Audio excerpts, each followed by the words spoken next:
2 lutego wrzuciłam na naszą grupę na Facebooku Inspirello i Przyjaciele prośbę o pisankowe inspiracje. A dziś zapraszam na film, który powstał właśnie dzięki Waszym inspiracjom. Wasze prace były piękne, naprawdę klękajcie narody, trudno oderwać wzrok. Moda jest wszechobecna, ona także występuje w deku, a w tej chwili modne są wyciski. Ładna foremka to już 50% sukcesu, a na drugie 50 składa się piękna kompozycja i ciekawe pomalowanie foremki. A nasz stary, piękny, klasyczny dekupaż przewidywał, że mamy tylko obrazek, klej i trochę farbek. Więc dzisiaj, żeby wprost nie kopiować Waszych przepięknych pomysłów, powrót do przeszłości, czyli klasyczne deku i klasyczne cieniowanie. Jak widzieliście na początku filmu, nie zrobiłam klasycznych pisanek, tylko pisankowe stroiki. Mam nadzieję, że też Wam się podobają, ale jeżeli macie ochotę, to ten pomysł także nadaje się na zrobienie zwykłych wiszących albo leżących pisanek. Klasyczna papierowa serwetka. Wzór wyrwałam za pomocą pędzelka i wody, a następnie podzieliłam na mniejsze części, bo w ten sposób będzie mi go dużo łatwiej przykleić do jajka. Gdy przyklejam serwetkę do jajka, to ona zawsze się trochę gniecie, zawsze powstają zmarszczki i najlepiej wybrać taki wzór, na którym tych zmarszczek nie będzie widać. One będą, ale nie będą rzucały się w oczy. Ja te zmarszczki cały czas widzę. Ja wiem, gdzie one są, ale się nimi nie przejmuję. Myślę, że ich w tej chwili nie widzicie, ale za chwilę Wam pokażę palcem, gdzie one są, no i wtedy już wszystko będzie jasne, że cudów nie ma. Klej wysechł, zrobił się całkiem przeźroczysty i moje jajeczka w tej chwili wyglądają tak. Obracam powolutku, żebyście przez chwilę poszukali zmarszczek, bo one są nawet całkiem sporo.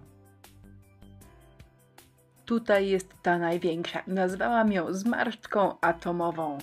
A mniejszych jest naprawdę bardzo dużo, tylko po prostu ich nie widać. One są gdzieś na płatkach, na listkach, są świetnie ukryte, bo uważam, że dobrze dobrałam wzór.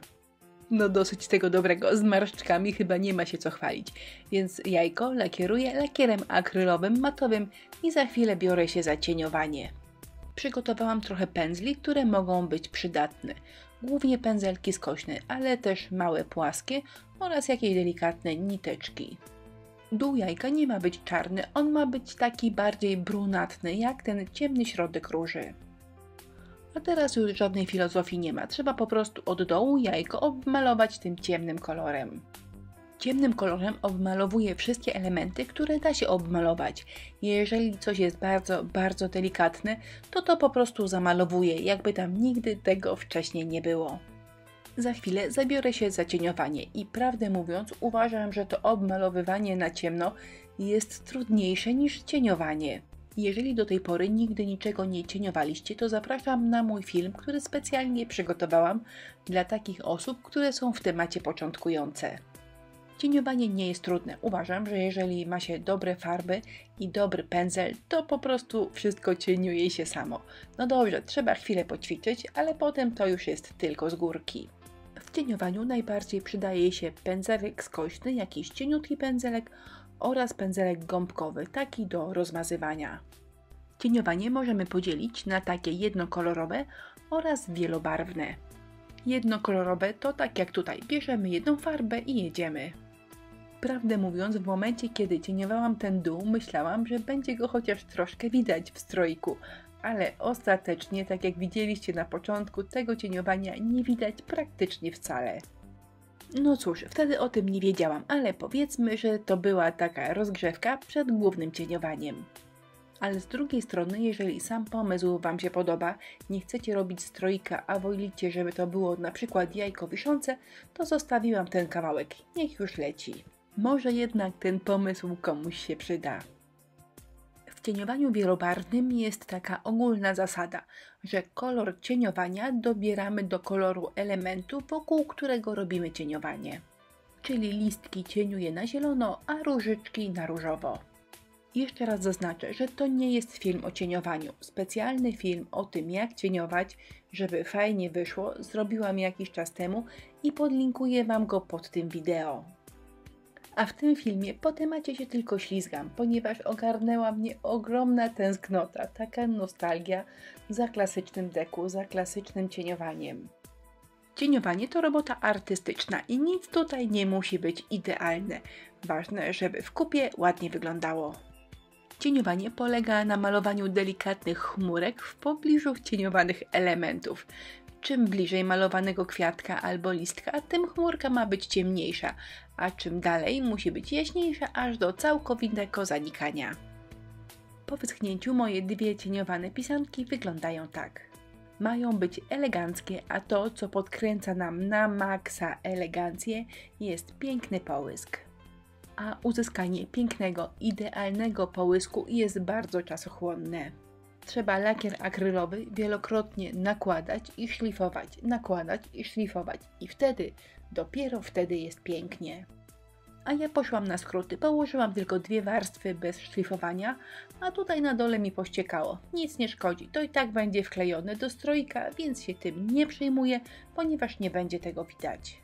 2 taniutkie plastikowe doniczki kupiłam do projektu, kupiłam także do nas do sklepu. Zaczynam od pomalowania Bonding Primer. To jest genialny preparat, później Wam pokażę, co się dzieje z farbą na doniczkach, gdy go nie zastosuję. A teraz znowu powrócę do Waszych super inspiracji na naszej grupie Inspirello i Przyjaciele. Basia wrzuciła tam takie jajeczko. Bardzo mi się spodobał pomysł pokrycia powierzchni chyba gazą, więc pomyślałam, że zrobię coś podobnego, coś na temat. To jest ta większa doniczka i właśnie na nią, na całą powierzchnię przykleiłam gazę. Użyłam do tego Express Glue.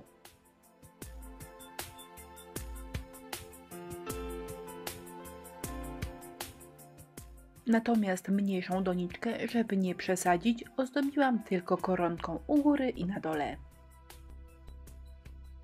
Nie chcę, żeby moja koronka wyglądała jak przyklejona koronka, a bardziej jak wyciski, jak integralna część doniczki, więc po przyklejeniu przemalowuję ją tym samym kolorem, którym pomalowałam doniczkę.